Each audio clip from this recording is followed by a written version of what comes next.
Hello, I'm doctor Palas T Prakash, general surgeon.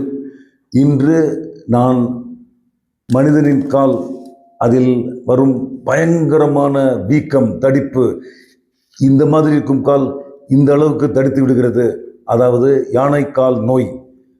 அதை பற்றி கொஞ்சம் மருத்துவ அறிவு உங்களோடு பகிர்ந்து கொள்ள விரும்புகிறேன்.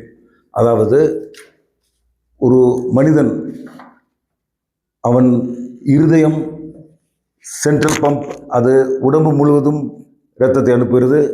உதாரணமாக கால் என்றால் femoral artery, பாப்புலேட்டரி artery, போஸ்டிபிள் artery, டார்சாலிஸ் பீடிஸ் artery. அதன் மூலம் அந்த இரத்தம், சுத்த இரத்தம் போகிறது. அங்கிருக்கும் மசில், கொழுப்பு, போன், அதிலிருந்து பின்னால் வரும் அந்த tissue fluid, that is the lymphatic fluid, that is important in immune system. அது லிம்ஃப் நோட்ஸ் இருக்கின்றன. அவை வீனஸ் சிஸ்டமோடு சேர்ந்து செயல்படுகிறது. அந்த lymphatic system left side and right side, left side thoracic duct, right side right lymphatic duct மூலம் வந்து சேர்கிறது.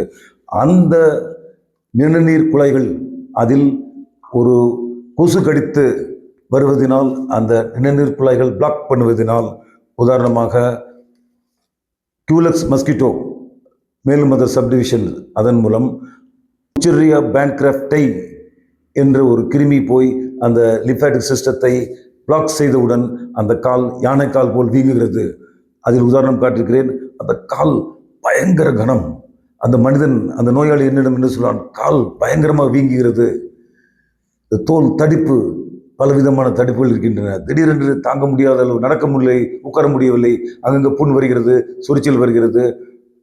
அது காலில் வரும் யானைக்கால். Investigations like X-ray, ultrasound, MRI, CT scan எடுத்த பின்னால் தொடர்ந்து பேனோசைட் ஃபோர்ட் அதை தொடர்ந்து சாப்பிட வேண்டும். ஆன்டி இன்ஃப்ளமேட்டரி சாப்பிட வேண்டும். சில டெஸ்ட்டுகள் பண்ண பின் physiotherapy, exercise for lymphatic reduction அவ்வாறு செய்ய வேண்டும். சிலருக்கு bulk surgery, excision and skin grafting or excision and flap surgery அவ்வாறு செய்யலாம். ஆனால் இந்த நோய் பல வருடங்கள் தொடரும். மிக மிக பிரச்சனையான நோய். அதைத்தான் உங்களிடம் சொல்ல விரும்பியிருக்கிறேன்.